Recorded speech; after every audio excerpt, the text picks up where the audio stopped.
너를 부르신다. 믿는 자여 어이할꼬. 눈을 들어 하늘 보라. 다시 사실 그리스도 만 백성을 사랑하사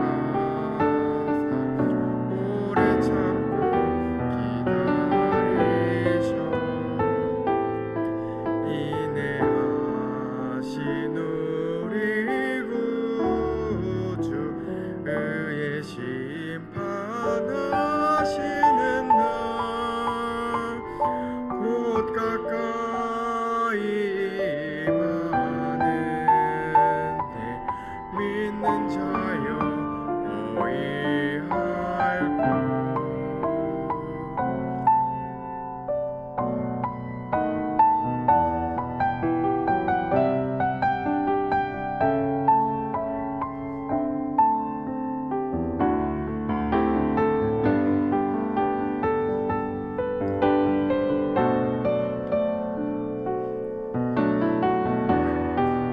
네, 암송 시간입니다. 지난주 암송 히브리서 4장 13절 말씀 함께 두 번 암송하도록 하겠습니다.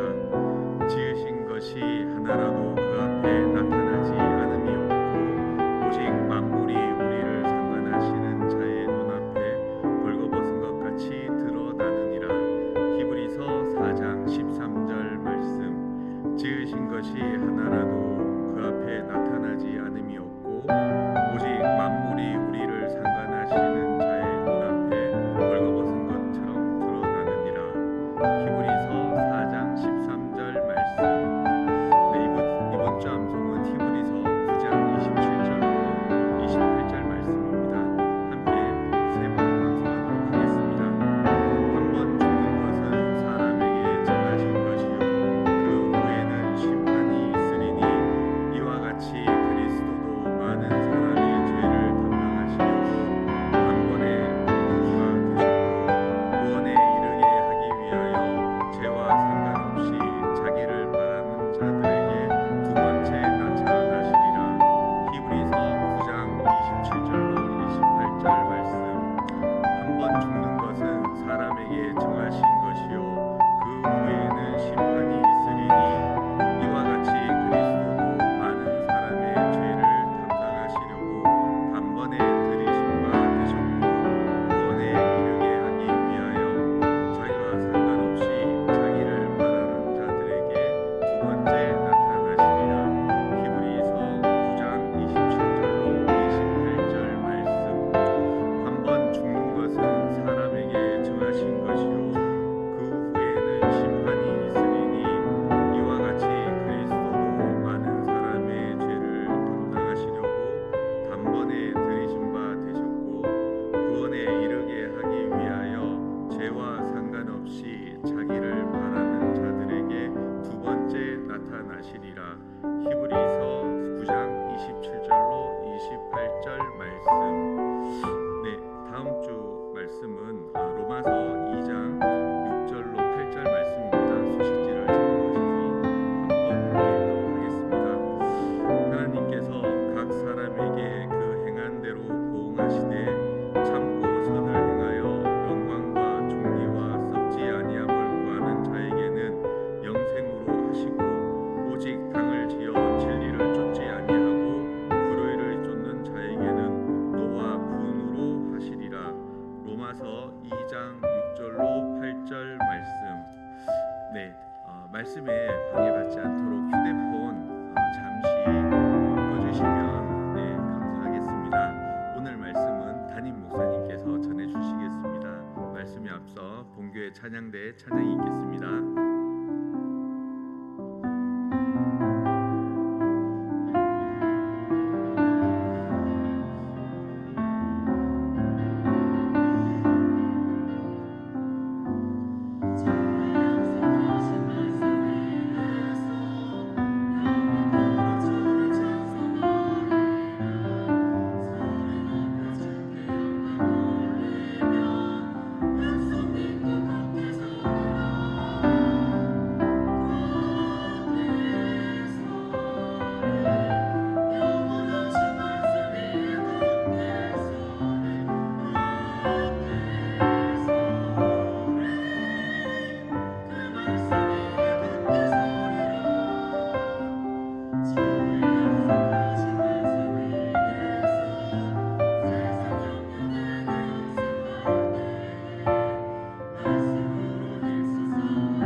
구원해 주시고 천국의 소망을 주셔서 너무나 감사합니다. 우리를 구원해 주셨을 뿐만 아니라 우리를 또 하나님 아버지의 자녀 삼아 주시고 아들의 영광을 우리에게 허락해 주심에 너무나 감사합니다. 하나님 모르고 죄만 짓고 살던 이 과거의 잘못된 모습은 이제 버리고 하나님의 의를 좇아 하나님 허락하신 귀한 신앙생활을 주님 모시는 날까지 충성되이 행하며 살기를 원합니다.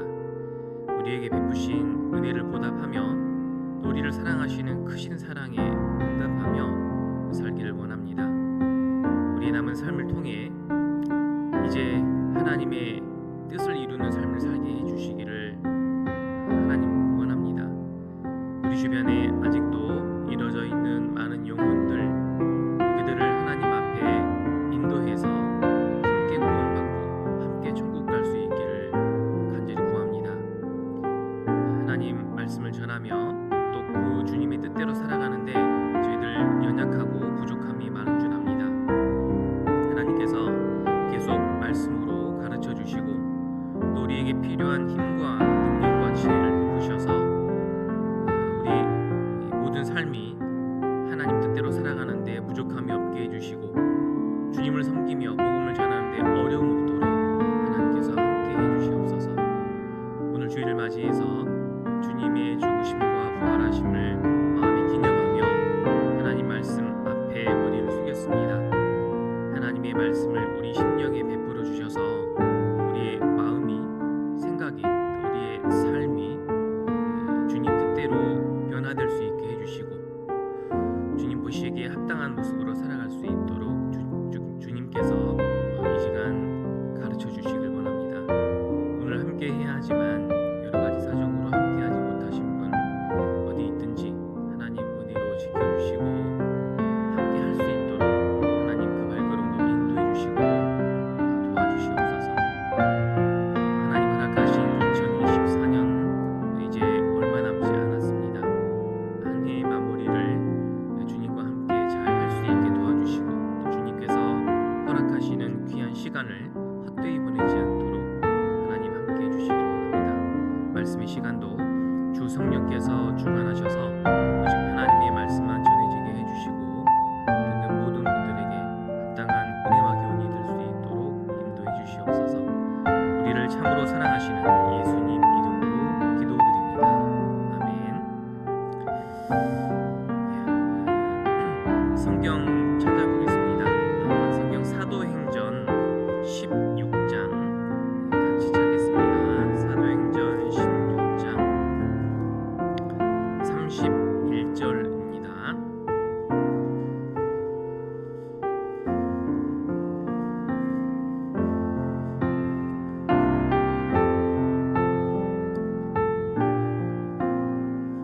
사도행전 16장 31절 말씀.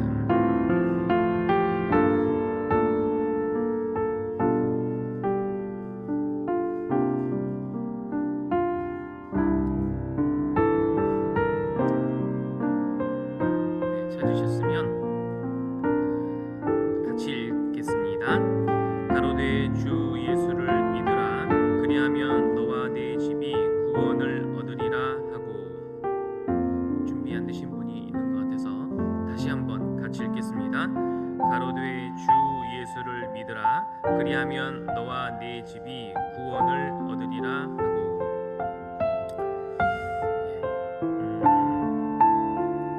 성경에는 하나님의 사랑이 잘 나타나 있습니다.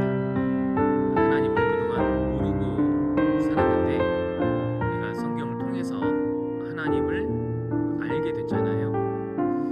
그런데 이제 하나님에 대해 어떤 내용을 알게 되었냐면 하나님이 모든 사람을 사랑하신다라는 것을 알게 되는 것입니다. 그리고 나도 사람이기 때문에 하나님이 나를 사랑하신다라는 것을 계속 성경을 통해서 깨달아가는 겁니다. 하나님이 천지 만물을 창조하실 때, 특별히 사람을 창조하실 때에는 다른 피조물하고 다르게 사람에게만 하나님의 형상대로 창조하셨다라고 말씀하셨습니다. 다른 피조물들은 하나님이 사랑하시기 때문에 창조하신 것이 아닙니다. 오직 사람만 하나님의 형상대로 창조하셨다라는 거예요. 그 말은 하나님이 사람을 사랑하신다라는 겁니다. 우리가 자녀를 낳으면 자녀가 사랑스럽죠. 사랑스러운 이유는 아빠와 엄마의 몸을 통해 태어났기 때문이고, 그래서 그 태어난 자녀가 아빠와 엄마를 닮았기 때문에 사랑하는 겁니다. 그래서 자녀가 태어나면 이 할머니 할아버지들은 자녀가 태어났을 때 뭘 찾죠? 누굴 닮았는가? 태어나면 인사말이 그렇잖아요. 아이고, 엄마를 쏙 빼닮았네, 아빠를 쏙 빼닮았네, 이렇게 이제 축하를 하고 칭찬을 하잖아요. 그것은 아빠와 엄마의 사랑으로 태어난 자녀고, 그렇기 때문에 부모와 또 조부모 역시 그 자녀를 사랑한다 그 말입니다. 하나님은 하나님의 형상대로 사람을 창조하셨다는 것은 하나님 사람을 사랑하신다는 거고, 또 우리가 오늘도 이렇게 아침에 일어나서 오늘 하루를 살 수 있도록 숨을 쉴 수 있고 또 먹을 수 있고 또 함께 모여서 하나님 말씀을 들을 수 있고, 이렇게 숨쉬고 먹고 마시며 살 수 있도록 허락하신 것도 하나님의 은혜입니다. 근데 이렇게 허락하신 이유도 하나님이 나를 사랑하시기 때문에 허락하신 거예요. 그런데 사랑하는 사람이 자기 죄 때문에 결국 심판받고 지옥 갈 운명이 있다면 하나님의 마음이 어떻겠습니까? 하나님 마음은 굉장히 답답하고 힘드실 거예요. 사랑하는 사람이 감옥 가게 생겼습니다. 그 사랑하는 사람이 자녀입니다. 평생 감옥에서 썩을 수밖에 없는 운명이라고 했을 때 그 부모의 마음이 어떻겠습니까? 무슨 수를 써서라도 그 자녀를 감옥에서 나오게 하고 싶을 거예요. 마찬가지로 하나님은 모든 사람이 죄로 인해 지옥에 갈 수밖에 없는데 그 지옥에서 무슨 수를 써서라도 나오게 하고 싶은 겁니다. 그런데 하나님은 모든 왕 중의 왕이시고 또 모든 법을 제정하신 분이긴 하지만 그 법을 무시하고 무조건 감옥에서 나오게 할 수는 없는 겁니다. 하나님은 절대로 불의하신 분이 아니거든요. 사람은 불의하기 때문에 법을 어기고서라도 자기 뜻을 행하려고 하지만 하나님은 불의한 분이 아닙니다.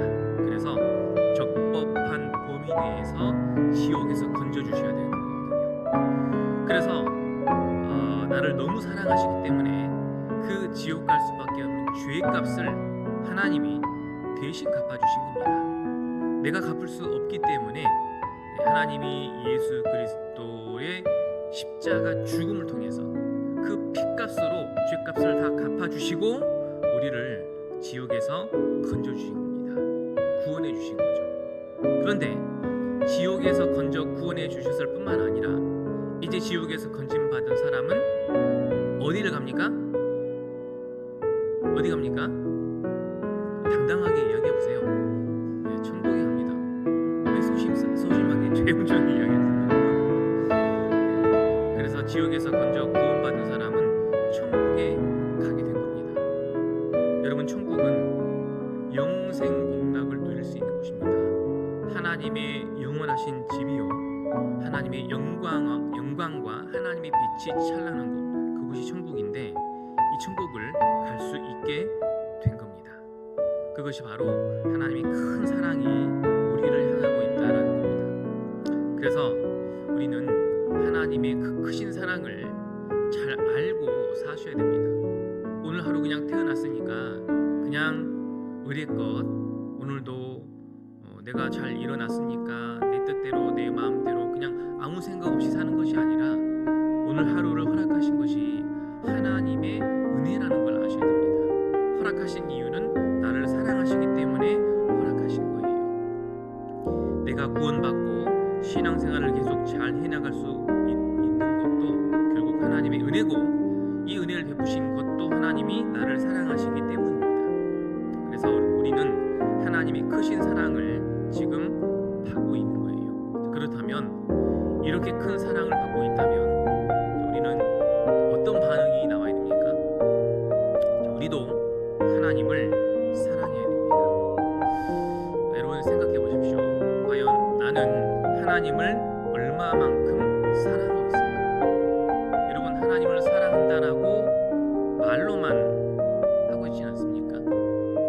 하나님을 진정으로 사랑하고 계십니까? 하나님을 사랑하고 있지 않다면 하나님 사랑을 모르는 거예요. 하나님 사랑을 깨닫고 받은 만큼 사랑할 수 있는 겁니다. 내가 하나님 사랑을 잘 모르는데, 하나님 사랑을 충분히 받지 못했는데 내가 하나님을 사랑한다? 그것은 있을 수 없는 겁니다.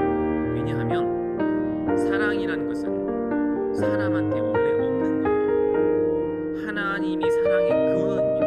하나님은 사랑이시라. 그래서 하나님이 사랑이시기 때문에 하나님 사랑을 받은 사람이 사랑할 수 있는 거예요. 그래서 하나님 사랑을 받아서 이 세상에 태어난 사람이 하나님의 사랑받고 살다가 자녀를 낳았을 때 하나님 이 사람을 사랑하신 것 같은 그 사랑을 부모가 자식을 향해 할 수 있는 거예요. 우리가 하나님 사랑을 깨닫지 못하고 알지 못하고 받고 있지 않다면 우리도 하나님을 사랑할 수도 없고, 우리 역시 다른 사람들을 사랑하는 것이 불가능하다 그 말입니다. 그래서 하나님 사랑을 깨달은 사람은 당연히 하나님을 사랑해야 되는 거예요. 그리고 다른 사람도 사랑할 수가 있는 겁니다. 중요한 것은 하나님 사랑을 정말 많이 깨달아야 돼요. 더 많이 아셔야 됩니다.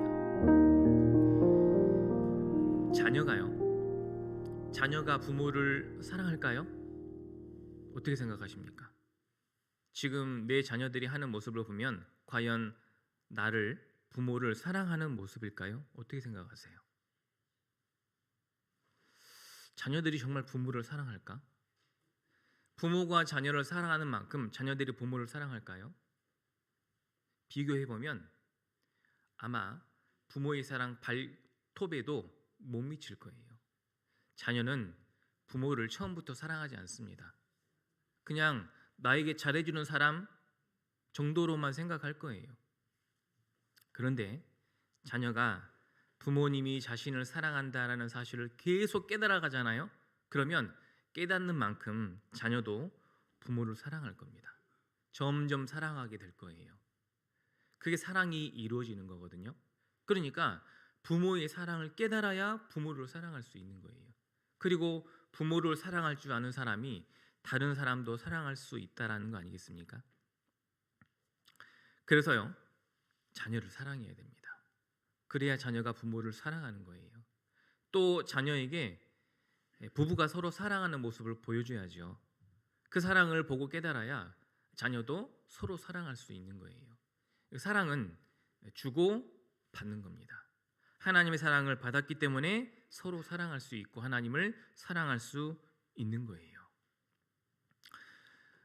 밤에 달이 뜨잖아요. 달에서 빛이 납니까 안 납니까? 달에서 빛이 나요 안 나요? 나잖아요. 그럼 달이 빛을 발하는 별일까요? 아니거든요. 왜 달에서 빛이 나죠? 그 이유를 아십니까? 달에서 왜 빛이 납니까? 예? 그렇죠. 태양에서 빛을 비치고 있기 때문에 달에서 빛이 나는 거예요. 즉 빛을 받아서 반사하고 있는 겁니다. 그래서 지금 낮이잖아요. 아침 낮이잖아요. 지금은 태양이 빛을 밝게 비치고 있기 때문에 달이 안 보이는 것처럼 보입니다. 그런데 어두운 밤 태양이 사라지면 달이 나타나잖아요. 그래서 달이 이 어두운 세상에 빛을 비칩니다. 그럼 우리는 그 달을 보면서 지금 해가 사라진 것이 아니라 지구 반대편으로 잠깐 들어간 것이다. 이 지구가 계속 돌면 언젠가 해는 뜰 것이다 라고 믿음을 가질 수 있는 거예요. 달은 태양으로부터 빛을 받은 만큼 이 어두운 세상에 뿌려줄 수 있는 겁니다. 태양은 하나님을 의미하고 달은 그리스도인을 의미합니다. 그래서 달 같은 그리스도인이 하나님께로부터 빛을 많이 받아야, 즉 하나님 사랑을 많이 받아야 이 사람이 이 어두운 세상을 빛을 뿌려줄 수 있는 거예요. 즉 사랑을 나눠줄 수 있는 겁니다. 하나님은 그것을 원하시는 거예요. 그래서 하나님은 나를 위해, 모든 사람을 위해서 어떤 사랑을 주셨냐면 하나님이 주실 수 있는 가장 큰 사랑을 주셨습니다. 자, 하나님이 나에게 얼마나 큰 사랑을 주셨는지 아십니까? 여기 성경 실로 잡아주시고요. 사도행전 16장 31절 실로 잡아주시고 로마서 5장을 찾아보겠습니다.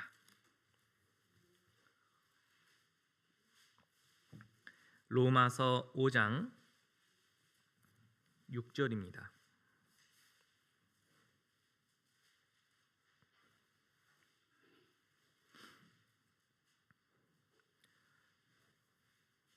로마서 5장 6절. 자, 6절 말씀 제가 읽겠습니다. 우리가 아직 연약할 때에 기약대로 그리스도께서 경건치 않은 자를 위하여 죽으셨도다. 자, 그리스도께서 경건치 않은 자, 바로 나 같은 죄인입니다. 우리가 아직 연약할 때에, 연약하다라는 것은 약하기 때문에 아무것도 할 수 없는 거예요. 천국 가기 위해, 지옥에서 벗어나기 위해 아무것도 할 수 없는 나 같은 죄인을 위해서 그리스도께서 죽으신 겁니다. 자, 그리고 8절입니다. 8절은 같이 읽겠습니다. 우리가 아직 죄인 되었을 때에 그리스도께서 우리를 위하여 죽으심으로 하나님께서 우리에게 대한 자기의 사랑을 확증하셨느니라. 우리가 아직 죄인 되었을 때에, 자, 그리스도께서 우리를 위하여 죽으셨어요. 자, 그리스도는 의인을 위해 죽은 게 아닙니다. 죄인을 위해 죽으신 거예요. 그런데 그 죄인이 얼만큼 죄인이냐면 10절에 곧 우리가 원수 되었을 때에 그 아들의 죽으심으로 말미암아 하나님으로 더불어 화목되었은즉. 자, 그러니까 우리는 얼마만큼 죄인이었냐면 하나님의 원수가 될 만큼 죄인이었어요. 여러분, 나의 원수 계셔요? 나의 원수를 위해서 아들을 대신 죽일 수 있겠습니까? 불가능한 일이에요. 하나님이 왜 그리스도의 죽음을 우리가 아직 연약할 때에, 우리가 아직 죄인 되었을 때에, 우리가 원수 되었을 때에 그 아들을 죽게 하셨다. 그리스도가 죽으셨다. 왜 이걸 계속 이렇게 말씀하시냐면, 자, 이로써 하나님께서 우리에게 대한 자기의 사랑을 확증하셨느니라. 바로 하나님이 나를 얼마나 사랑하시는지를 표현하신 거예요. 하나님은 나를 이만큼 사랑하십니다. 원수이지만, 죄인이지만, 우리가 하나님 앞에 너무도 연약하지만 나를 위해 대신 죽어주신 거예요. 그렇게 해야만 죄와 허물이 없어지는 거예요. 그렇게 피를 흘려 죽어야만 죄값이 갚아지는 거거든요. 그런데 우리는 그 사실도 모른 채 하나님을 모를 때에는 강팍하게 하나님 믿는 사람 조롱하고 또 대적하고 하나님 욕하고 비난하고 정말 부정적인 모습으로 계속 죄만 짓고 살고 있을 때도 하나님은 나를 포기하지 않았습니다. 끝까지 기다려 주셨어요. 그래서 내가 말씀 듣고 하나님의 사랑을 깨달을 때까지 기다리신 거예요. 그것이 바로 하나님이 우리를 오래 참아주시는 사랑, 끝까지 사랑하시는 사랑, 그리고 내 모든 죄를, 아주 큰 죄까지도 예수님 피로 덮어서 없애주시는 사랑을 우리에게 보여주신 겁니다. 이 사랑은 사람은 절대 할 수 없는 사랑이에요. 오직 하나님만 나에게 베풀어 주신 하나님이 가장 큰 사랑입니다. 그래서요, 성경에 이런 말씀이 있어요. 찾아볼까요? 이사야 49장 한번 찾아보시죠. 이사야 49장.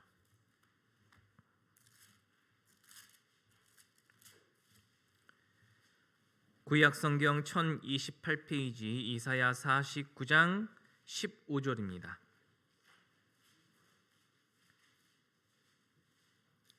이사야 49장 15절.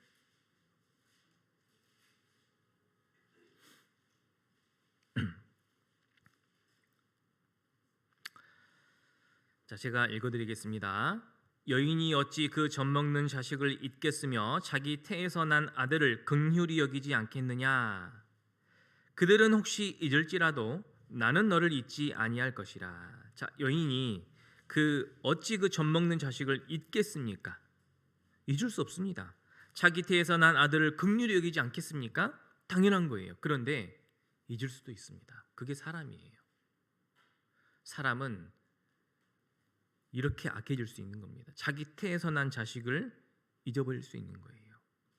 세상이 악해지면 자기 자식을 죽이는 사람까지 나타난다라고 되어 있습니다.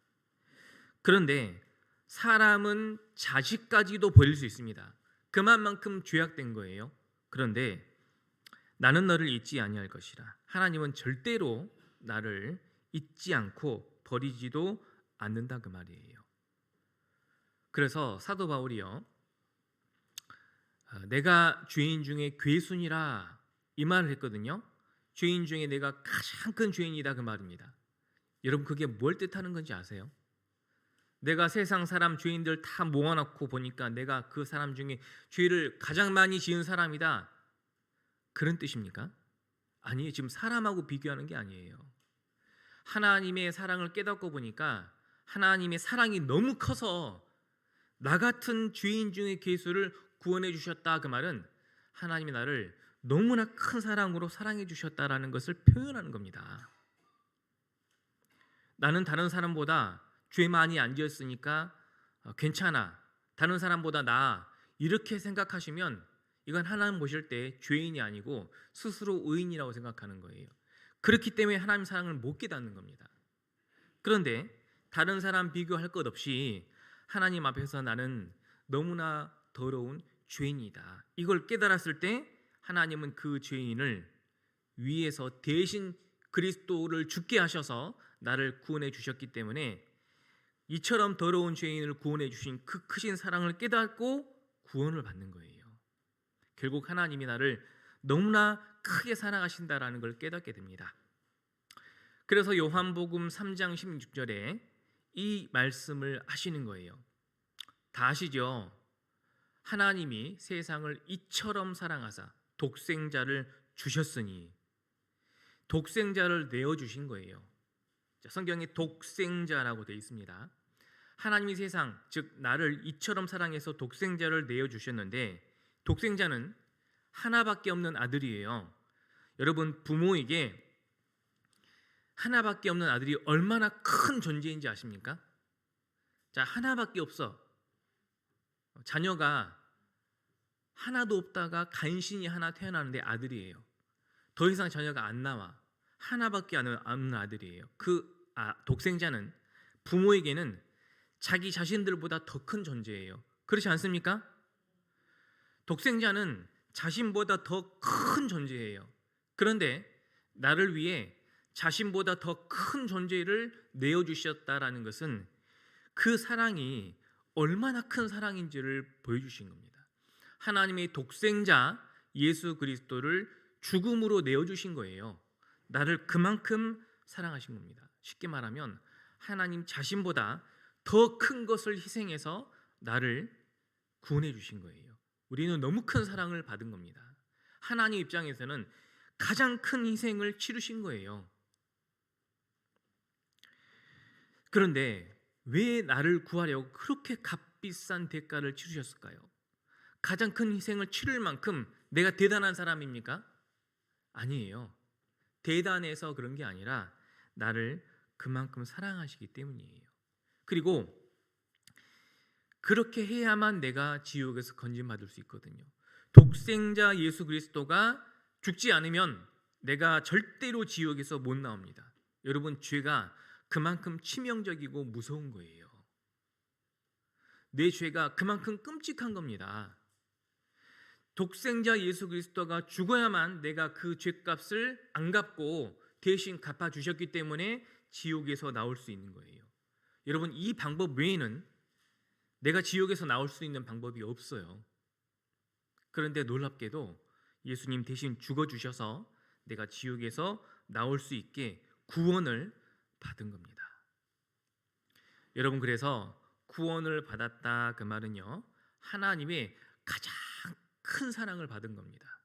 하나님이 할 수 있는 가장 큰 사랑을 내가 받은 거예요. 구원받았다라는 말은 하나님의 가장 큰 사랑을 받은 거예요. 정말 놀라운 일입니다. 그래서요, 우리는 하나님이 사람을 향해 할 수 있는 가장 큰 사랑을 받은 사람이다라는 걸 아셔야 돼요.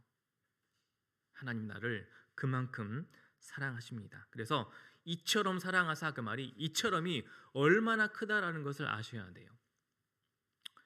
그리고 이렇게 구원받은 사람을 하나님은 이제 계속 사랑하십니다. 계속. 하나님의 사랑은 끊임이 없어요. 끝나지 않습니다. 이렇게 구원받은 사람, 가장 큰 사랑을 받은 나를 하나님은 계속 사랑해 주신다 그 말이에요. 보셔요. 시편 성경 한번 찾아보겠습니다. 시편 23편입니다.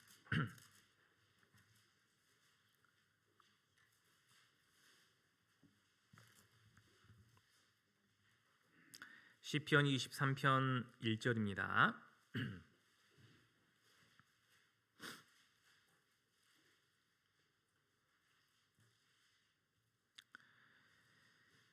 자, 구약성경 818페이지 시편 23편 1절에 보면 제가 읽겠습니다. 여호와는 나의 목자시니 내가 부족함이 없으리로다. 여호와는 나의 목자시다. 자, 목자라고 했을 때 이제 양 같은 짐승들을 돌보는 사람을 목자라고 하잖아요. 자, 양들에게 목자는 너무나 큰 존재입니다. 양들을 보호해 줄 수 있는, 양들을 올바로 인도해 줄 수 있는, 양들의 연약한 부분을 책임져 줄 수 있는 사람이 목자거든요. 그런데 양들을 지키는 목자가 여호와라고 하셨죠? 그러면 여호와는 나의 목자시다라고 했을 때 양들을 지키는 사람 정도로 해석하면 안 됩니다. 여호와는 나를 목자처럼 돌봐주시는 분인데, 그래서 부족함이 없게 해주시는 분이에요. 그래서 사람이 양들을 돌보는 것과 비교가 안 됩니다. 보세요. 2절에 그가 나를 푸른 초장에 누이시며 쉴 만한 물가로 인도하시는도다. 하나님은 이제 구원받은 나를 푸른 초장에 눕게 하십니다. 거기서 쉴 만한 물가로 인도하셔요. 마실 물과 쉴 만한 장소와 푸른 초장, 먹을 수 있는 양식을 충분히 우리에게 베푸신다 그 말입니다. 그래서 잘 먹고 잘 쉴 수 있게, 잘 살 수 있게 해주시는 거예요. 그 하나님이 해주시는 겁니다. 또 3절에 내 영혼을 소생시키시고 자기 이름을 위하여 의의 길로 인도하시는도다. 자, 내 영혼을 소생시킨다. 소생시킨다 말은 죽었는데 다시 살게 해주신다 그 말이 아닙니다. 소생시킨다 그 말은 낙심했을 때, 넘어졌을 때, 쓰러졌을 때, 힘들어할 때, 그러니까 우리가 신앙생활 하다 보면 구원받고요, 힘들고 어려운 일이 있거든요. 낙심이 될 때가 있거든요. 근데 하나님 그대로 두지 않습니다. 다시 일으켜 세워주신다 그 말이에요. 하나님이 그렇게 해주셔요. 양들은, 특히 어린 양은 무리가 쭉 가다가 너무 힘들면 주저앉거든요.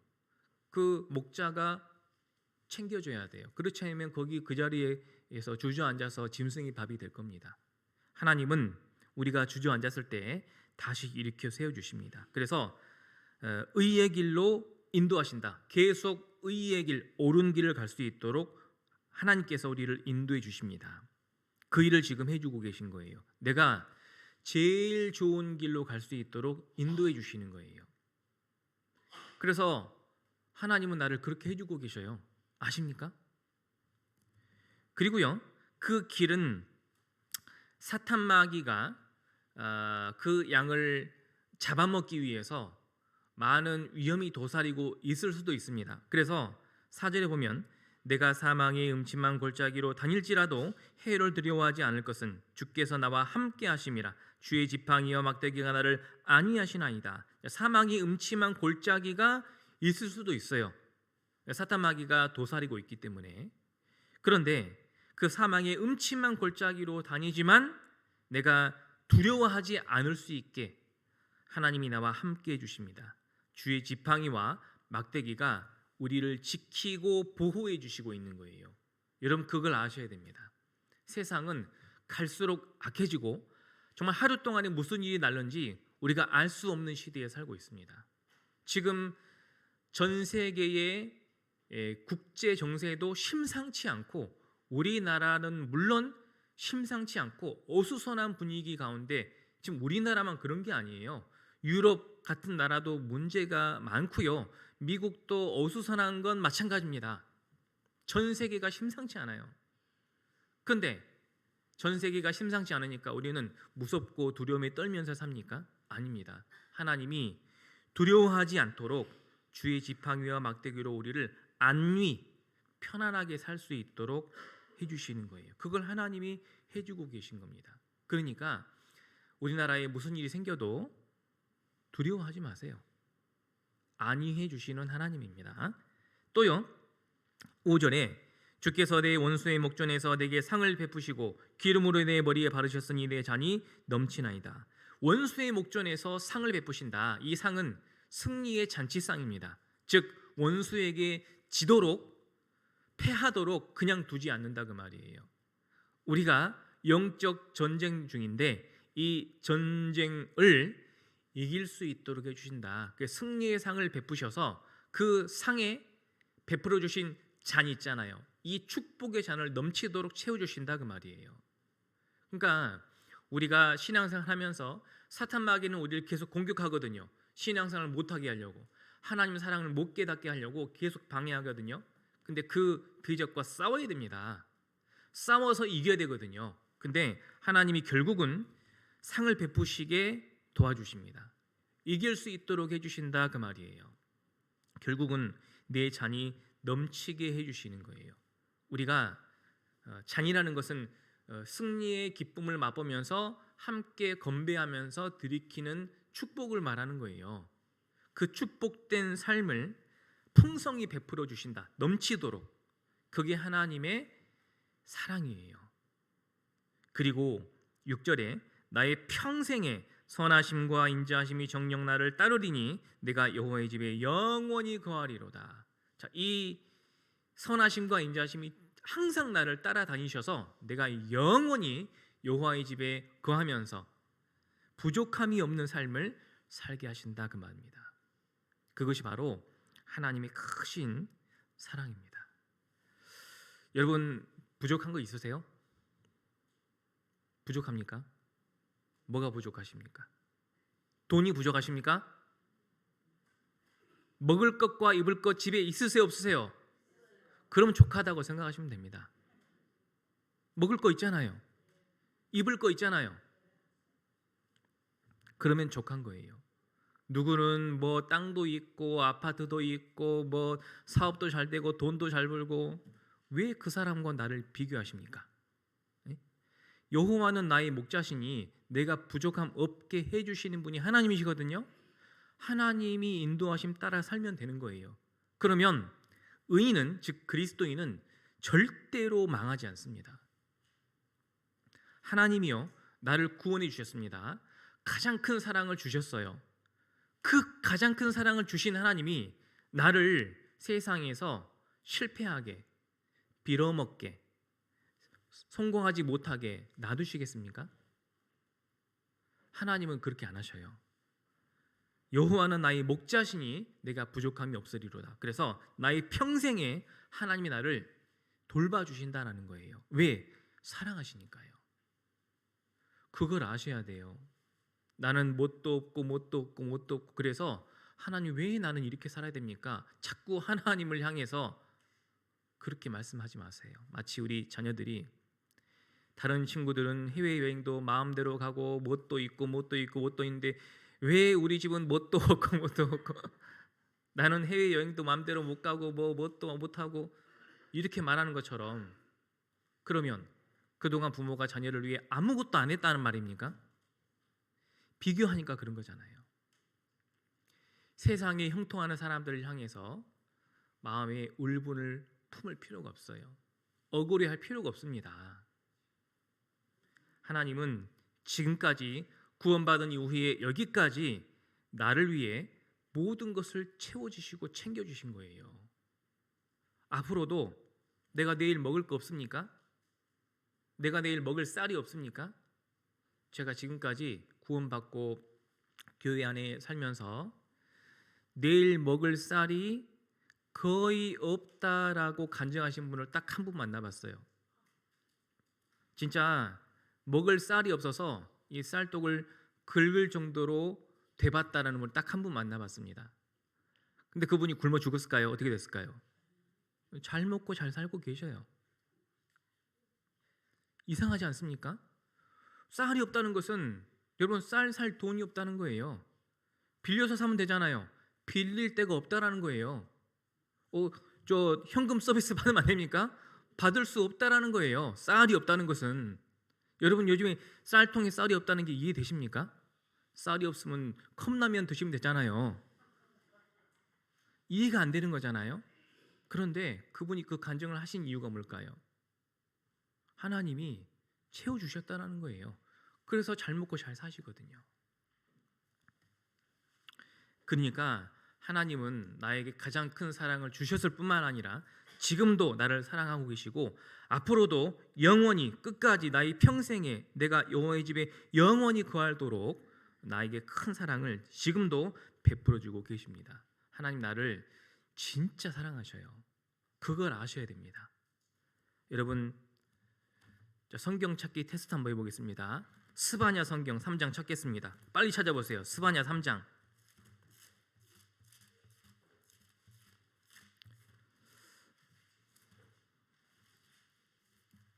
찾았습니까? 많이 찾으셨네요. 예. 몇 페이지? 1308페이지입니다. 스바냐 3장. 스바냐 3장 17절입니다. 습을 찾으시면 돼요.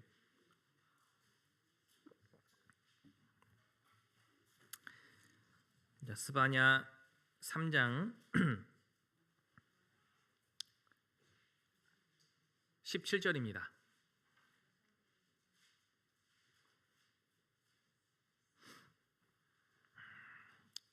스바냐 3장 17절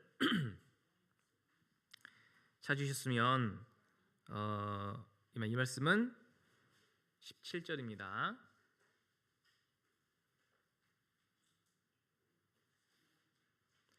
자, 17절 말씀을 같이 읽겠습니다. 너의 하나님 여호와가 너의 가운데 계시니 그는 구원을 베푸실 전능자시라. 그가 너로 인하여 기쁨을 이기지 못하여 하시며 너를 잠잠히 사랑하시며 너로 인하여 즐거이 부르며 기뻐하시리라 하리라. 자, 그가 너로 인하여 기쁨을 이기지 못하여 하시며, 기뻐서 못 참겠다 그 말이에요. 너를 잠잠히 사랑하시는데 너로 인하여 즐거이 부르며 기뻐하시리라. 그러니까 하나님이 나를 구원해 주셨을 뿐만 아니라 계속해서 나를 바라보면서 얼마나 나를 기뻐하시고 사랑하시는지를 표현하는 하나님의 말씀입니다. 하나님 나를 이렇게나 사랑하셔요. 나는 하나님을 위해서 잘한 것도 없는데 그래도 사랑하십니다. 내가 그동안 구원받고 잘 못 살았는데 그래도 사랑하셔요. 부모는 젖먹이 자녀를 버릴지라도 나는 너를 버리지 않겠다. 그 말씀은 영원하게 진리입니다. 하나님은 끝까지 나를 사랑하셔요. 그 사랑을 아셔야 됩니다. 이렇게 큰 사랑을 받았다면 자, 이제 우리가 하나님을 사랑해야 될까요? 사랑하지 말아야 될까요? 사랑해야 됩니다. 그 당연한 거예요. 나는 하나님을 왜 사랑해야 되는지 잘 모르겠다. 그 말은 하나님의 사랑을 못 깨달았다는 뜻이에요. 나는 부모님을 왜 사랑해야 되는지 잘 모르겠다. 부모님의 사랑을 못 깨달았다는 뜻입니다. 그래서 하나님의 큰 사랑을 깨닫고 받았다면 우리가 하나님을 사랑하는 것이 당연한 거예요. 그래서 하나님을 사랑하는 자는요, 이제 마음속에 어떤 마음이 생기냐면 내 주변에 있는 사람들을 이제 진정으로 사랑하게 됩니다. 그래서요, 우리가 성경 강연의 말씀을 들을 때 하나님의 사랑을 깨닫고 딱 구원을 받게 되잖아요. 그러면 곧바로 생각나는 사람이 있어요. 누가 생각납니까? 사람이다니까요. 누가 생각납니까? 구원 받았을 때 목사님이 생각납니까? 사람이요, 사람. 그렇죠. 나하고 살을 맞대고 살고 있는 그 사람이 먼저 생각납니다. 왜냐하면 하나님의 사랑을 깨달았고 동시에 나도 하나님을 사랑하게 됐기 때문에 그 사랑이 완성되고 이제 완벽하게 완성되기 위해서는 하나님이 구원받은 사람이 다른 사람을 사랑할 수 있게 능력을 주시는 거예요.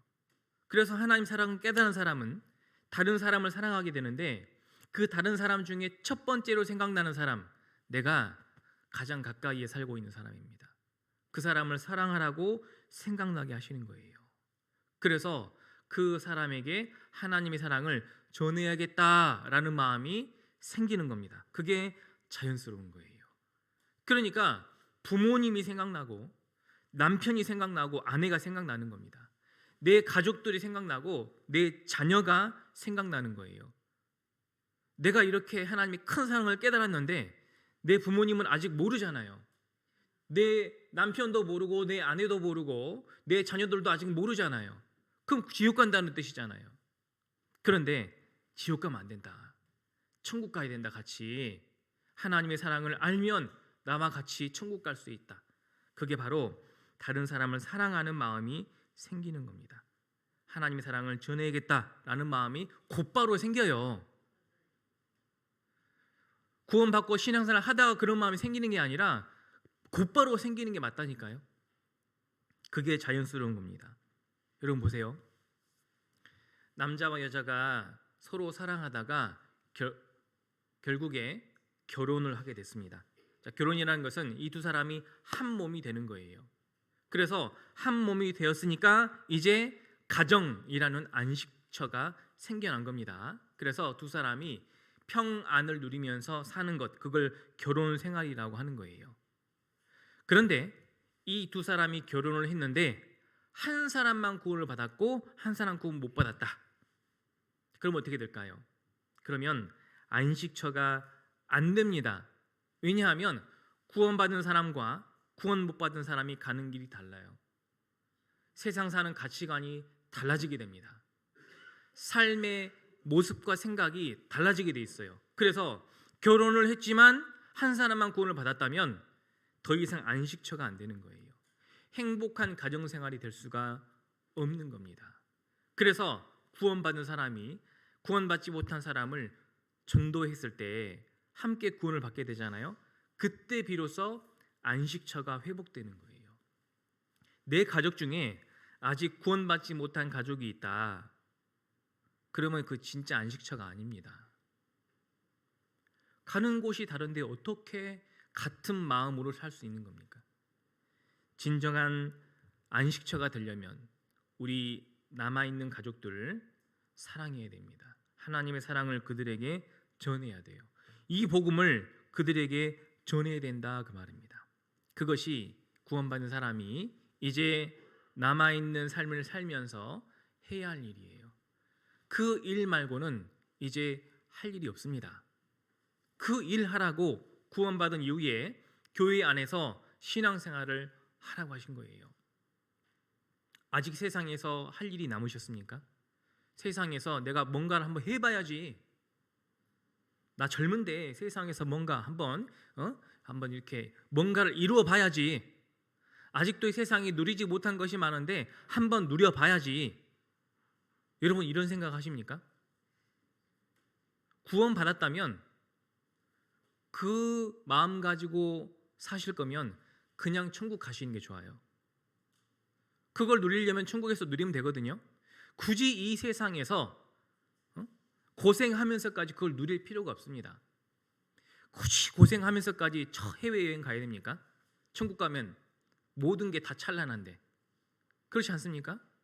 해외여행 한 10박 11일 다녀오면 피곤합니까? 피곤합니까? 피곤하죠. 뭐 해외여행뿐만 아니라 뭐 국내에서 3박 4일 어디만 갔다 와도 피곤해요. 틀림없이 여행인데 너무 피곤해. 피곤하지만 좋았어. 물론 좋죠. 그런데 해외여행, 국내 여행 가지 말라는 말이 아니라 그것 때문에 나머지 인생을 살고 계시냐고요. 그건 아니지 않아요. 그리스도인이 이 남은 삶을 사는 이유는 하나님의 사랑을 내가 받았으니까 이 사랑을 내가 사랑하는 다른 사람들에게 전하기 위해서 사는 거예요. 그렇게 열심히 신앙생활하고 전도하고 살다가 너무 힘들다. 그러니까 기분 전환으로 여행을 가는 것이지. 그렇지 않습니까? 기분 전환으로 가족들과 함께 회식도 하고 잠깐 육신의 이 즐거움을 누리는 것이지. 내가 이 세상에 아직도 못한 것이 있고 가보지 못한 곳이 있으니까 그걸 꼭 누려봐야겠다. 그걸 위해서 사는 게 아니라고요. 그걸 위해서 살려면 그냥 천국 가는 게 낫습니다. 그래서 우리는 먼저 우리 가족들 전도해야 돼요. 우리 가족들을 어떻게 구원받게 할 겁니까? 어떻게 하면 될까요? 그 해법을 예수님이 사도 바울을 통해서 말씀하셨거든요. 자, 그게 오늘 본문 말씀입니다. 자, 빨간 실 다시 열어보시면 사도행전 16장 31절 찾으셨으면 같이 읽겠습니다. 가로되 주 예수를 믿으라. 그리하면 너와 네 집이 구원을 얻으리라. 자, 주 예수를 믿어라. 그러면 너와 내 집이 구원을 얻으리라. 지금 이 말씀은 사도 바울이 이 옥문을 맡고 있었던 이 간수들에게 하신 말인데요. 뭐냐면 이 바울과 실라가 복음을 전하다가 옥에 갇혔어요. 근데 바울과 실라가 그 감옥에서 하나님을 찬송하면서 막 이렇게 찬미를 하고 있는데 갑자기 하나님께서 그 찬송과 기도를 들으시고 그 옥에 지진이 나게 해서요. 옥문이 다 열린 거예요. 죄수들이 그걸 열린 문으로 다 나가게 된 겁니다. 그러면 이 옥문을 지키고 있었던 간수는 죽는 거예요. 그래서 이 간수가 자결하려는 이 죄의 간수를 보고요. 그러지 말아라. 안 그래도 된다. 그러면 내가 어떻게 살 수 있습니까? 구원을 얻을 수 있습니까? 이 일로 내 가족까지도 지금 위험하게 생겼는데 어떻게 하면 구원을 얻을 수 있습니까? 라고 했을 때 사도 바울이 말한 내용입니다. 가로되 주 예수를 믿어라. 무슨 뜻입니까? 이렇게 사도 바울이 감옥에서 나올 수 있도록 이 모든 일을 일으켜 주신 분이 예수님이다. 이 일은 예수님이 하신 일이다. 그러니까 너도 예수님을 알고 믿어야 된다. 그러면 너도 구원받고 너 가족들도 다 구원받을 것이다. 그 말씀을 하는 거예요. 예수님이 하신 일입니다. 그러니까 예수님을 믿으라 그 말이에요. 자, 우리도 내가 구원받았잖아요. 예수님이 하신 일이에요. 그리고 내 가족, 우리 집이 구원을 받으려면 어떻게 됩니까? 이제 주 예수를 믿어야 돼요. 주 예수를 믿으라 그 말은 예수님의 이름은 구원이라는 뜻이고 구원은 하나님의 사랑을 말하는 겁니다. 그래서 하나님이 나를 사랑하시는 사랑을 믿고 구원을 받았고 이 사랑을 내가 깨닫고 이제 이 사랑을 그 가족들에게 전할 수 있어야 된다 그 말이에요.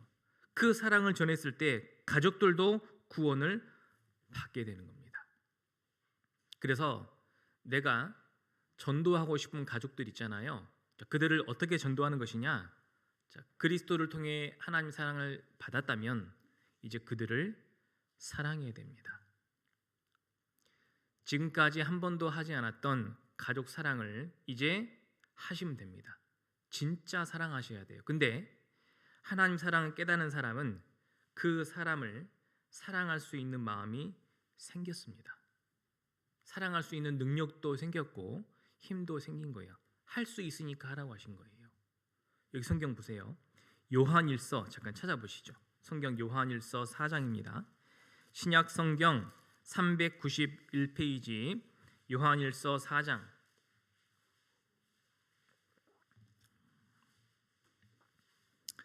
요한일서 4장 7절입니다.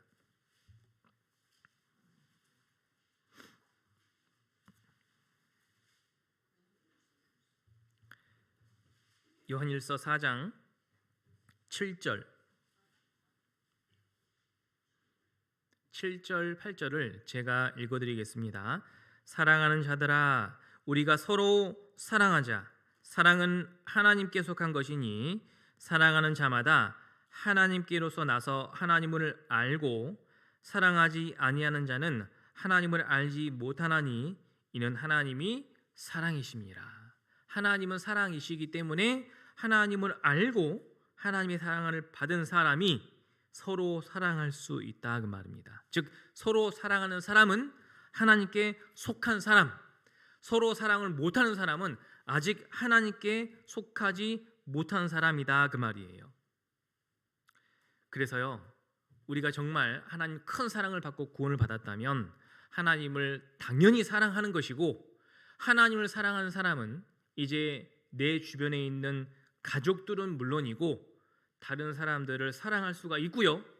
그 사랑을 실제로 전했을 때, 그러니까 그 사람을 진정으로 사랑했을 때 사랑이, 하나님 사랑이 완성되는 거예요. 그래서 내 가족을 전도하고 싶다 그러면 그 가족을 사랑하지 않으면 절대로 전도 못합니다. 그 가족을 사랑해야만 그 사람을 구원받게 할 수가 있는 거예요. 그런데 나에게는 그 가족들을 사랑할 수 있는 어떤 마음이, 힘이 없는 것 같아요. 그럴 때는 어떻게 하죠? 그래서 하나님이 구원받은 사람은 하나님 사랑 안에 거하라라고 하신 거예요. 하나님의 사랑을 계속 깨닫고 그 사랑 안에서 살고 하나님의 사랑으로 풍성히 받고 있을 때 다른 사람을 진심으로 사랑할 수 있는 힘이 생기는 거예요. 우리가 사랑 안에 거하면, 여러분 요한복음 15장 3절 이후의 말씀에 이런 말씀이 있잖아요. 내 안에 거하라. 그리하면 나도 너희 안에 거하리라. 이 말씀 기억나세요? 우리가 하나님 사랑 안에 거하면 나도, 하나님 사랑도 너희 안에 있다. 그러니까 우리 안에 하나님의 사랑이 함께 주셔서 내가 육신으로 사랑할 수 없는 그 사람을 하나님이 사랑할 수 있게 해주신다 그 말이에요. 그래서 구원을 받았어도 어제까지 믿던 사람이 오늘은 예쁘게 보일까요? 예? 솔직하게 이야기해 보세요. 구원을 받았다고 어제까지 믿던 사람이 오늘 천사처럼 보이냐고요? 아닙니다. 구원을 받았어도 어제까지 시어머니는 오늘도 시어머니고 어제까지 시아버지도 오늘도 시아버지인 거예요. 미워요. 이유 없이 밉죠? 이유가 있으니까 밉겠죠. 그런데 그 사람을 전도하려면 사랑해야 됩니다. 이 미운 사람을 어떻게 사랑합니까? 그 사랑을 못하는 사랑을 하나님이 하게 해주신 거예요. 그러니까 내 사랑 안에 거해야만 그것을 할 수 있다 그 말입니다. 나에게 이유 없이 피해를 주고 나를 함부로 무시하고 조롱하고 함부로 대하고 심지어는 원수 같은 그 사람도 우리가 사랑할 수 있는데, 하나님의 사랑이 힘이 있어야만 내가 그 사람을 사랑할 수 있다 그 말입니다. 그런데요, 하나님을 사랑한다고 하면서 그 사람들을 계속 미워하잖아요. 그럼 하나님 사랑 안 하는 거예요. 하나님 사랑한다라는 말이 거짓말입니다. 저는 하나님 사랑합니다, 하나님 사랑합니다라고 하면서 여전히 가족들 미워하고 싫은 사람 미워하잖아요. 그건 사랑한다는 거 아니에요. 성경에 여기 보세요. 20절 보세요. 20절. 요한일서 4장 20절. 누구든지 하나님을 사랑하노라 하고 그 형제를 미워하면 이는 거짓말하는 자니 보는 바 그 형제를 사랑하지 아니하는 자가 보지 못하는 바 하나님을 사랑할 수가 없느니라. 그러니까 하나님을 사랑한다고 하면서 그 형제 자매를 미워한다. 거짓말이에요. 정말 하나님을 사랑하는 사람은 그 형제 자매도 밉지만 사랑하게 됩니다. 그게 하나님 사랑의 능력이에요. 그래서 우리는 우리 가족들 전도해야 되거든요. 그러려면 사랑해야 됩니다. 미운데 어떻게 사랑해요? 사랑할 마음이 도저히 안 나오는데. 그러면 긍휼히 여기기라도 해보세요. 긍휼히 여긴다라는 거 가엽게 보는 겁니다. 아유 불쌍하다. 저렇게 독불장군처럼 살다가 내 말 끝까지 안 듣다 저렇게 살다가 결국 지옥 갈 건데, 지옥 들어가면 평생 불구덩이에서 영원토록 세세토록 고통받고 살 건데 진짜 불쌍하다. 그런 마음에서부터 시작해 보세요. 그리고 실제 전도를 하잖아요. 이제 거기서 사랑이 나오더라고요. 전도를 해야 사랑이 나옵니다. 포기하잖아요. 그럼 사랑이 나오겠습니까? 포기하면 그냥 잊어버리는 거예요. 내가 한두 번 전했는데 독불장군처럼 자기 생각만 하고 내 말 전혀 안 듣고 사람을 무시하고 함부로 대하고 먼지 취급하고 내가 다시는 이야기 하나 봐라 라고 왔어요. 그리고 잊어버리면 더 이상 사랑이 없는 거예요. 그런데 정말 전도하려고 생각한다면 사랑해야 되는데 정말 사랑이 없다, 안 나온다, 그러면 긍휼히 여기기라도 해보라고요. 정말 불쌍하다, 가엽다, 그렇게 생각해야 됩니다. 그러면 하나님이요 그 긍휼히 여기는 마음부터 시작해서 그 사람을 사랑할 수 있게 변화시켜 주실 겁니다. 그래서 우리가 그 사랑을 조금이라도 그 사람이 알게 했을 때 그때 마음이 열리는 거 아니겠습니까? 그리고 우리가 전도할 대상자가 너무 강팍해요. 너무 완고하고 너무 그렇게 강하게 나오니까 전도하는 게 굉장히 껄끄러워, 불편해, 또 두려운 마음이 있어. 어차피 해봐야 안 될 것 같은데 안 좋은 소리 듣고 또 그 계속 안 좋은 소리 듣다 보면 괜히 주눅 들고 전도해봐야 실패할까 봐 또 두렵고, 자 이런 두려운 마음, 전도 대상자를 두려워하는 마음. 그러니까 전도하는데 계속 안 되잖아요. 그럼 그 사람 전도하기가 두려워져요. 그렇죠? 그 두려움을 이길 수 있는 방법이 뭔지 아세요? 그게 사랑입니다. 사랑으로 이길 수 있어요. 여기 보세요.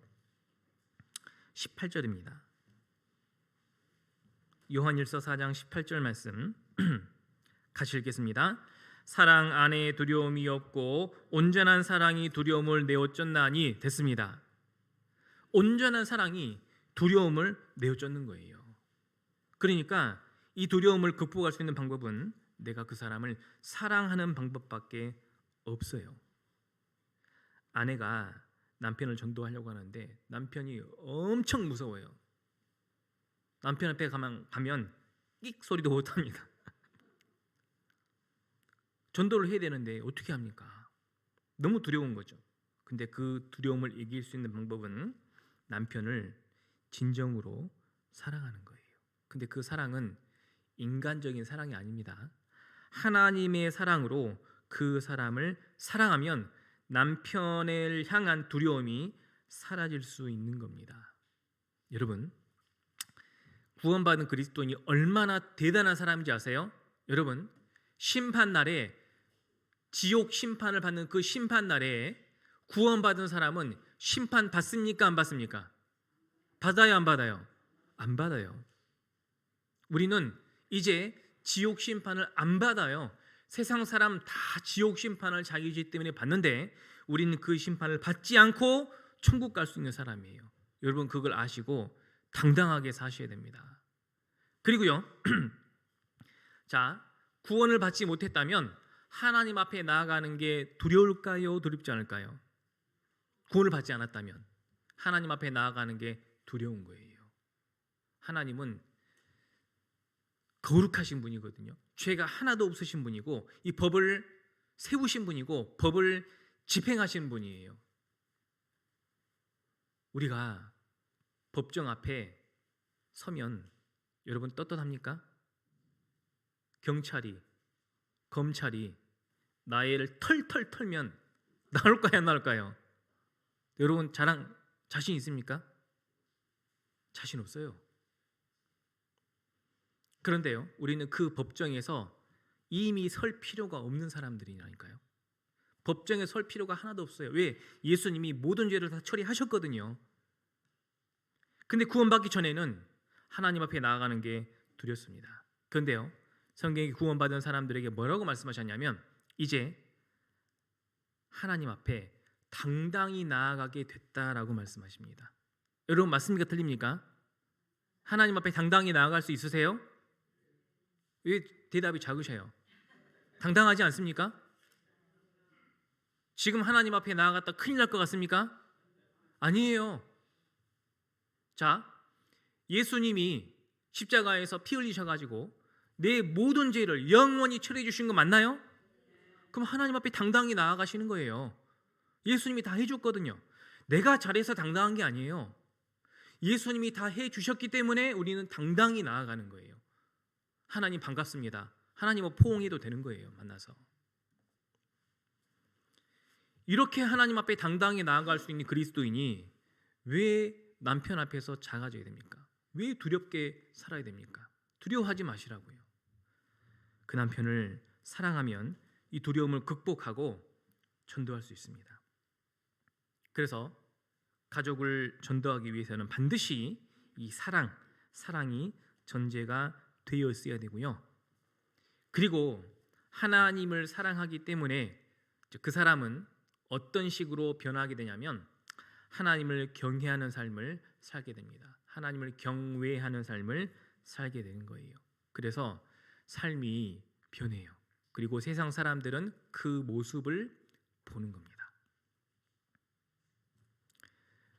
자, 우리가 세상 사람들한테 하나님 말씀을 막 좋은 말을 아무리 한다고 생각해 보세요. 가족들 전도하기 위해서 전도집회 때 들었던 말씀 다 이야기하고 하나님의 사랑에 대한 말씀을 아무리 말을 한다고 해도 세상 사람들, 우리 가족들 못 알아먹어요. 근데 알아먹을 때가 있습니다. 언제 알아먹냐면 내가 그렇게 살 때, 내가 그렇게 실제 살잖아요.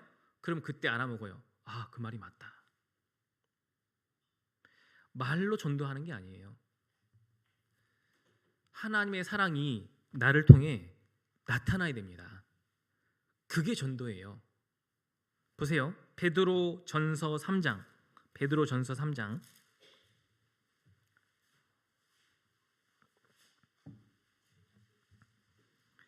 베드로전서 3장 1절 2절입니다.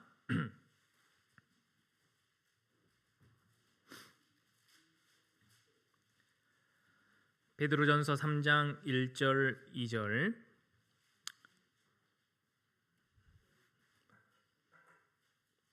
자, 1절부터 제가 읽어드릴게요. 아내 된 자들아, 이와 같이 자기 남편에게 순복하라. 이는 혹 도를 순종치 않는 자라도 말로 말미암지 않고 그 아내의 행위로 말미암아 구원을 얻게 하려 함이니 너희의 두려워하며 정결한 행위를 봄이라 그랬죠. 자, 아내의 말로 맘지 않고 행위로 말미암아 구원을 얻게 한다. 자, 세상 사람들, 특히 가까이 살고 있는 가족들은요, 나의 행실을 가까이 있기 때문에 늘 지켜보고 있습니다. 근데 여기 아내 된 자들에게 뭐라고 했냐면 남편에게 순복하라라고 했어요. 순복, 순종하고 복종하라 그 말입니다. 그것이 남편을 구원할 수 있는 방법이에요.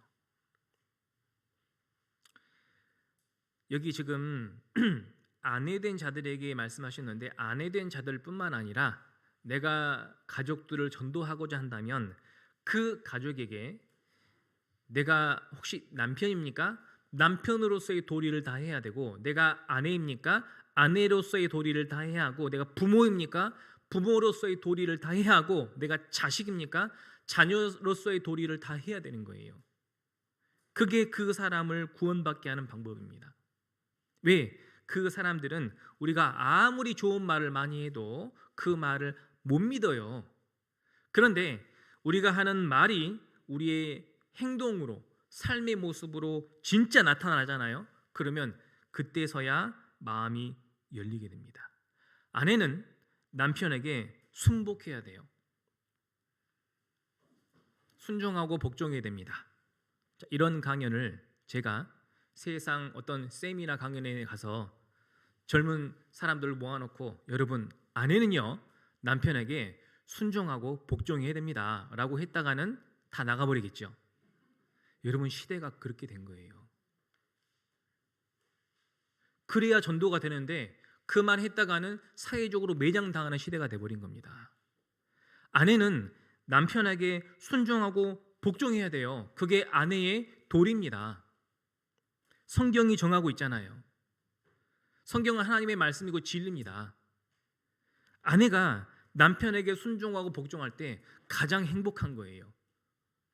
마찬가지로 남편도 아내가 남편을 존중하고 남편을 세워줄 때 남편은 가장 행복한 거예요. 그래서 남편을 순종하고 복종해야 되는데 그렇게 안 되잖아요.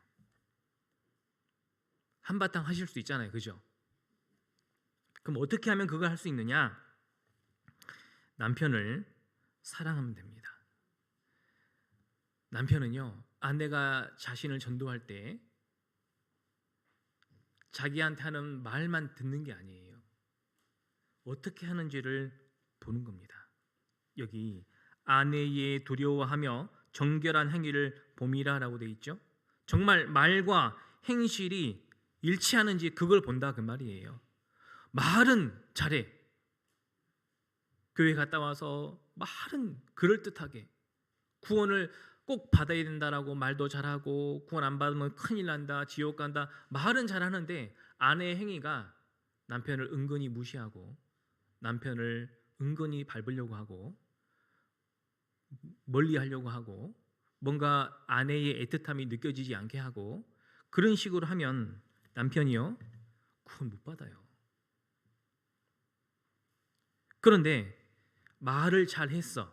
근데 말처럼 행동이 잘 나타나잖아요. 그러면 남편 마음 엽니다. 그래서 아내가 남편에게 순종하고 복종, 정말 그 사랑으로 순종과 복종이 나타나잖아요. 그러면 남편은요 당연히 마음을 열 수밖에 없고, 자 중요한 것은 여기 두려워하며, 여기 남편을 두려워한다는 게 아니에요. 너희의 두려워하며 정결한 행위 본다 했을 때 이 정결은 하나님을 향한 정결이고 두려움도 하나님을 향한 두려움이에요. 남편을 두려워하면 안 됩니다. 하나님을 경외하며 남편을 섬기라 그 말이에요. 무조건 남편이 하자는 대로 하는 게 아닙니다. 남편이 순종하고 복종하라고 했으니까 자 오늘 죄 짓자. 죄 지어야 됩니까? 너 오늘 교회 가지 마. 교회 가지 말아야 됩니까? 오늘은 가정여행 간다. 주일인데 가야 됩니까? 아니에요. 그렇게 순종하고 복종하라는 게 아닙니다. 그리스도인의 범위 안에서 하나님의 사랑 안에서 남편을 순종하고 복종해야 됩니다. 욕심적인 모습으로 남편을 좋게 하라 그 말이 아니에요. 여기 3절 보세요. 너희의 단장은 머리를 꾸미고 금을 차고 아름다운 옷을 입는 외모로 하지 말고 오직 마음에 숨은 사람을 온유하고 안정한 심령에 썩지 아니할 것으로 하라. 이는 하나님 앞에 값진 것이니라. 자, 머리를 꾸미고 금을 차고 아름다운 옷을 입는 외모로, 이렇게 외적인 모습으로 자라라 그 말이 아니에요. 오직 마음에 숨은 사람을 온유하고 암장한 심령에 썩지 아니할 것으로 하라. 온유한 마음으로 남편을 대하고 남편에게 순종적으로 해보십시오. 그럼 남편은 알게 될 겁니다. 이제 교회 다니고 하나님 믿는다고 하면서 잘할 거 아닙니까? 언제까지 가나 보자. 틀림없이 그 생각을 하고 있을 거예요. 그래서 슬슬 건드립니다. 부추겨요. 그래가지고 이제 터지잖아요. 내 그럴 줄 알았다. 말은 잘한다. 행동은 왜 그러냐? 점점 마음이 다치는 거예요. 그래서 주 안에서 순종하고 주 안에서 복종해야 됩니다. 주일날 가족끼리 여행 가자 가면 안 돼요. 그거 한번 가준다고 마음을 열겠습니까? 아니라니까요. 내가 정말 하나님의 말씀을 듣고 구원받고 신앙생활 하는 사람이 어떻게 사는지를 본다니까요. 내가 신앙생활을 정확하게 하면서 남편에게 잘 해줘야 그 잘해주는 사랑이 하나님께로 왔다라는 것을 알게 된다니까요. 근데 하나님하고는 단절돼 있으면서 남편에게만 잘한다? 그럼 두 사람만 잘 먹고 잘 사는 거예요. 하나님의 사랑 모른다니까요. 그러니까 교회 신앙생활을 정확하게 하면서 남편에게 순종하고 복종해야 되는 거예요. 그 조절을 잘 하셔야 됩니다. 그렇게 하면 남편이요, 지금 아내가 나한테 잘하는 것은 하나님의 말씀을 듣고 살고 있기 때문에 잘하는 거구나. 하나님께 마음이 열린다니까요. 그래서 마음이 한 번만 열리면 틀림없이 구원을 받습니다. 마음이 닫혀 있어서 구원을 못 받는 거거든요. 그래서 아내들에게만 예를 들어 설명했지만 아내들만 이렇게 하라는 게 아니에요. 남편도 아내를 존다고 싶다? 그럼 남편으로서의 도리를 다 해야 되는 거예요. 그것도 동일하게 하나님의 법 안에서 신앙생활을 정확하게 하고 있는 가운데 아내를 진정으로 돌보고 사랑해야 돼요. 아내는 연약한 그릇이거든요. 쉽게 작은 말에도 깨져요. 그러니까 쉽게 말하면 잘 삐져요. 그래서 잘 돌봐줘야 돼요. 사랑으로. 그래야 아내를 전도할 수 있는데 그것이 하나님께로부터 왔다라는 걸 계속 보여줘야 됩니다. 그러니까 신앙생활을 잘 하면서 잘해줘야 되는 거예요. 그래야 하나님을 향해서 마음이 열리게 되는 거예요. 물론 그렇게 살다 보면 어려운 일이 많이 생길 겁니다. 그걸 고난이라고 하는 거예요. 남편에게 순종하고 복종하는 게 쉽습니까? 어려워요. 남편이 때로는 말도 안 되는 그런 말을 할 때도 있고 함부로 할 때도 있고 근데 어떻게 계속 순종하고 복종합니까? 한바탕 하고 나면 이제 조금 남편이 수그러들고 이걸 참고 견디면서 힘들고 어렵거든요. 그걸 고난이라고 하는 거예요. 그걸 참아야 됩니다. 잘 참았을 때 성경은 틀림없이 복을 받는다라고 되어 있어요. 여기 베드로전서 3장 14절 보세요. 그러나 의를 위하여 고난을 받으면 복 있는 자니 저희의 두려워함을 두려워하지 말며 소동치도 말고. 의를 위하여 고난을 받으면 복 있는 자다.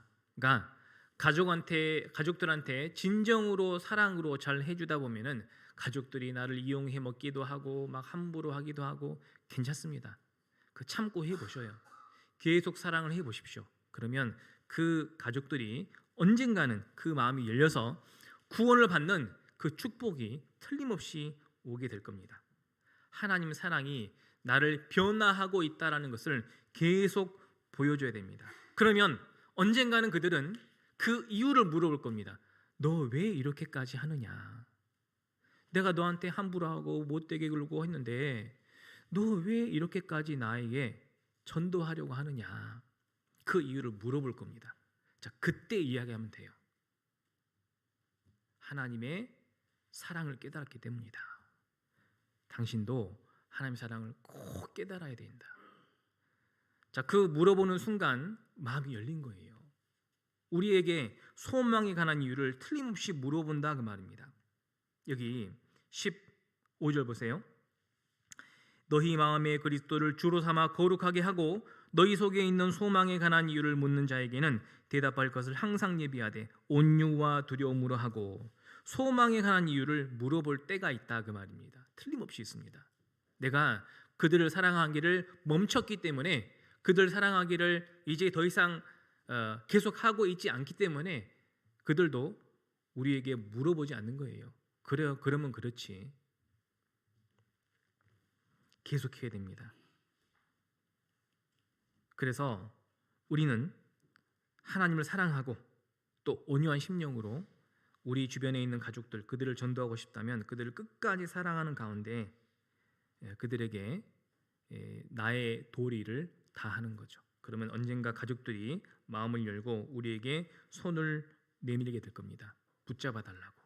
우리의 소망에 관한 이유를 묻고 그 대답할 말을 미리 예비하고 있다가 그들에게 전하게 되면 그들이 하나님 앞으로 나와서요, 하나님 말씀을 듣고 구원받게 될 겁니다. 자, 이 모든 것을 예수님이 해주시겠다라는 거예요. 혼자 하라는 게 아닙니다. 그러니까 어떻게 나와 내 가족이 구원받을 수 있습니까? 가로되 주 예수를 믿어라. 그리하면 너와 내 집이 구원을 얻으리라. 주님을 믿고 하시라는 거예요. 주 예수를 믿어라. 그래서 내 마음 가운데 내 안에 계시는 주님도 믿고, 교회 가운데 주인 되셔서 교회를 통해 역사하시는 주님도 믿고, 또 성경을 통해, 말씀을 통해 계속 나에게 가르쳐 주시는 주님도 믿어야 된다니까요. 그걸 믿을 때 주님이 나를 통해 큰 역사를 나타내 보여주십니다. 그걸 믿는 자는 계속할 것이고 안 믿는 자는 그만하겠죠. 반드시 내가 지금 전도하는 이 가족들이 구원을 받을 것이다. 어떻게 하면 구원을 받을 수 있습니까? 자, 오늘 말씀의 가르침을 받은 대로 하나님을 사랑하고 하나님의 사랑을 받은 자가 그 사람을 진정으로 사랑하기 때문에 나의 도리를 끝까지 다하고 어떤 고난과 핍박에도 포기하지 않고 끝까지 참으면서 그들을 전도했을 때, 사랑했을 때 틀림없이 그 전도의 문이 열릴 것이다. 그렇게 말씀하셨으니까 그걸 믿으라 그 말이에요. 그러면 예수님이 해주시겠다 그 말입니다. 바울과 실라는 감옥에서 그냥 기도하고 찬송만 했어요. 그런데 예수님이 다 해주셨습니다. 자, 지진이 나고 옥문이 열리는 거 사도 바울이 못해요. 주님이 해주셔야 됩니다. 우리도 그들을 전도하기 위해서 내가 할 수 없는 것들이 있어요. 그거 주님이 해주십니다. 해주실 테니까 그걸 믿고 우리는 기도하고 찬미하고 신앙생활 잘하고 그 다음에 내가 전도하고 싶은 사람들을 끝까지 사랑이라 그 말입니다. 그러면 주님은 내가 생각하고 기도하고 내가 알고 있는 것 더 배나 훨씬 넘치도록 크게 역사해 주실 겁니다. 그래서요, 주님 오실 날이 얼마 남지 않았습니다. 주님 오시기 전까지 뭐 하실 겁니까? 뭐 하실 겁니까? 남아있는 여생 그냥 잘 즐기다가 편안하게 살다가 그렇게 가실 겁니까? 아니면 한 명이라도 가족들 내가 전도할 수 있는 사람 살펴보고 한 명이라고 전도해서 가실 겁니까? 전도하면 피곤하고 힘든데, 전도하면 참 성가신데 내가 앞으로 해야 될 이것저것 할 일들이 많은데 어떻게 하실 겁니까? 주님 오실 날 얼마 남았어요? 지금 세상 돌아가는 거 보세요. 네? 안 느껴지십니까? 악인과 죄가 넘쳐나는 시대예요. 안 느껴지세요? 악인과 죄가 넘쳐나는 시대 끝에 불심판이 있을 건데 그 불심판이 있기 전에 주님 먼저 오신다니까요. 주님 오실 날이 얼마 남지 않았는데 우리는 무엇을 하고 살아가야 됩니까?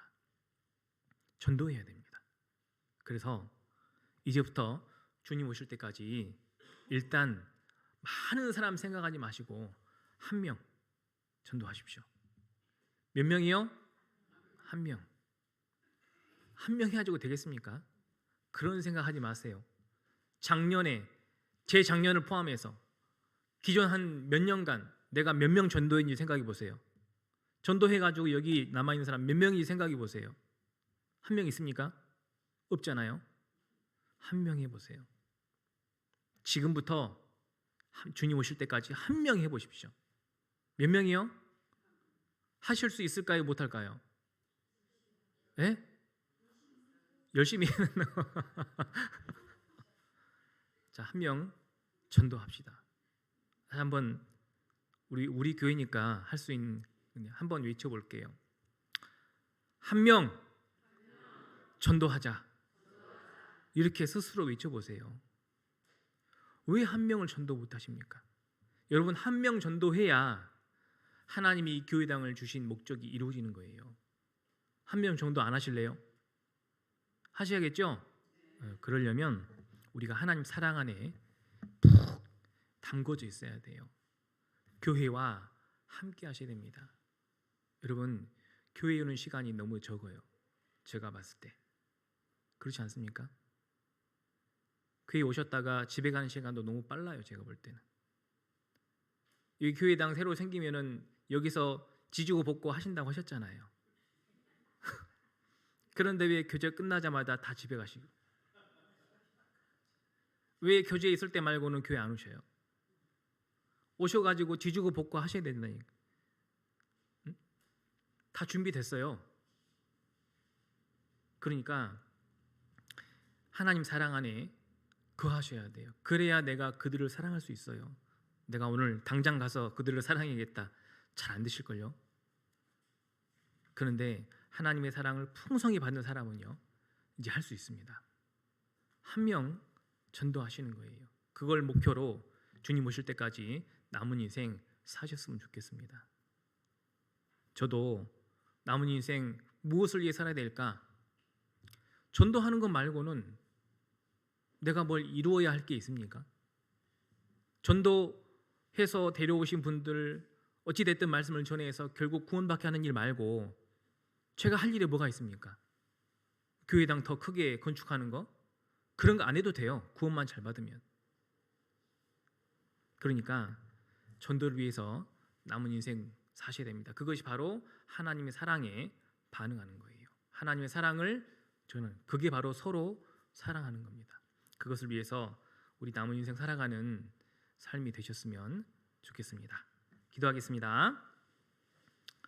하나님 아버지, 감사합니다. 크신 사랑 베푸셔서 구원해 주심에 감사합니다. 이 큰 사랑 받는 사람으로 주님을 사랑하고 또 이 사랑을 널리 전하며 서로 사랑하는 삶을 살아야 함이 당연하다는 것을 오늘 말씀을 통해 배웠습니다. 그동안 사랑하지 못했던 나의 자신을 돌아보고 이제는 널리 사랑하며 하나님의 말씀을 전하는 삶을 살기를 원합니다. 주님 오실 날 얼마 남지 않은 이 마지막 때에 주님 오시는 날 전에 끝까지 전도하며 한 사람이라도 건져 구원하는 일을 할 수 있도록 도와주시고 이를 위해 필요한 모든 것 채워주시옵소서. 주님의 일을 하며 주님의 일로 기뻐하고 감사하며 살다가 주님을 뵐 수 있기를 간절히 구합니다. 주님 뵈었을 때 잘하였다, 충성된 종아 칭찬을 받을 수 있는 우리 모두가 될 수 있게 도와주시고 이를 위해 한마음 한뜻으로 항상 주님 중심으로 모일 수 있도록 주님 도와주셔서 더 큰 능력과 역사가 나타나기를 간절히 구합니다. 이후에 저희들의 모든 시간도 주님의 은혜와 사랑으로 채워주시옵소서. 언제나 우리를 사랑하시는 예수님 이름으로 기도드립니다. 아멘. 예, 함께 찬송하겠습니다. 찬송가 274장입니다.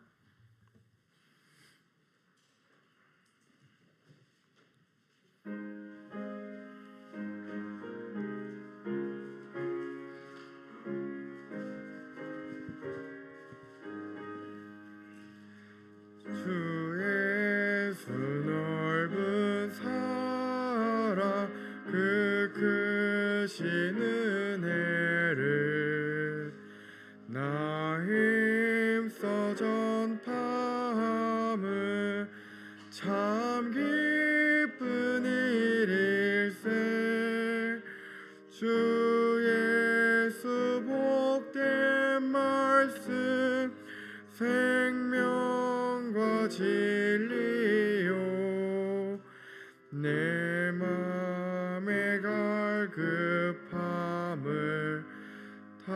채워주시네.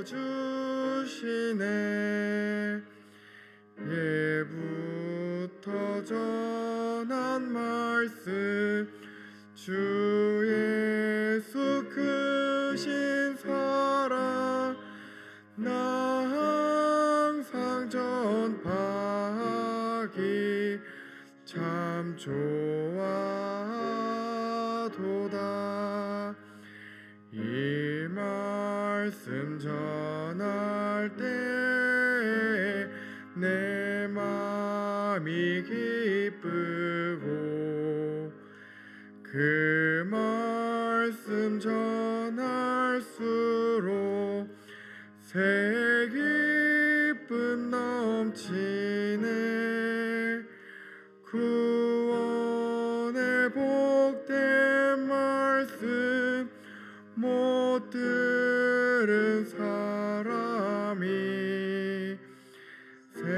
세상에 많음으로 힘써서 전하세. 예부터 전한 말씀 주 예수 크신 사랑 나 항상 전파하기 참 좋아도다. 이 말씀 들은 사람 또 듣기 원하고 목말라 사모하니 그 말씀 진리라. 그 나라 영광 중에 나 부를 새 노래 예부터 좋아하던 이 말씀뿐일세. 예부터 전한 말씀 주 예수 크신 사랑 나 항상 전파하기 참 좋아도다.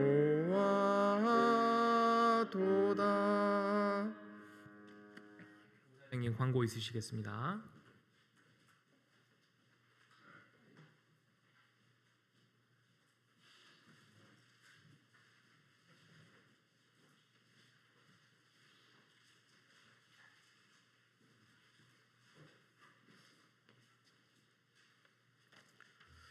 네, 광고 드리겠습니다. 주일 모임 안내해 드리겠습니다. 구역별 모임이 식사 후에 1시 40분에 있습니다. 1구역은 1층 식당이고요. 2구역은 1층 소집회실입니다. 전체 임원 모임이 구역 모임 후에 1층 소집회실에서 있습니다. 주중 모임 안내해 드리겠습니다. 교사 모임이 12월 12일 목요일 오후 6시에 교회 학교에서 있습니다. 찬양대 모임이 12일 목요일 7시 30분에 대강당에서 있습니다. 학생 교제가 12월 14일 오후 11시에 교회 학교에서 있습니다. 형제 모임이 12월 14일 토요일 오후 6시에 1층 식당에서 있습니다. 청년의 교제가 12월 14일 토요일 오후 6시에 1층 식당에서 있습니다. 토요 말씀이 12월 14일 토요일 7시 30분에 대강당에서 있습니다. 동계 수련회 사전 접수 안내해 드리겠습니다. 접수 기간이 12월 1일부터 12월 10일 화요일까지입니다. 회비가 있습니다. 청년하고 성인은 4만 원, 은장애하고 중고 대학생은 3만 원입니다. 접수는 사모님께 해주시면 되겠습니다. 그리고 2025년 교회 달력과 다이어리를 판매하고 있습니다. 다이어리는 6,500원, 달력은 3,500원입니다. 문의는 권영교 자매에게 문의하면 되겠습니다. 그리고 2025년 생명의 빛 정기 구독 신청이 있습니다. 접수 기간이 12월 1일부터 12월 11일 수요일까지입니다. 1년 구매하는 구독하는 비용이 12,000원입니다. 그래서 문의는 사모님께 구독 문의해 주시면 되겠습니다. 그리고 그 성도 근황을 잠시 말씀드리겠습니다. 저희 봉사회에서 교제하고 있는 임교 형제님이 좀 건강이 많이 좀 안 좋으세요. 그래서 집에서 이렇게 치료하고 계시는데 빨리 이렇게 건강 회복하고 함께 또 교제할 수 있도록 함께 기도해 주시면 감사하겠습니다. 네, 이상 광고 마치도록 하겠습니다.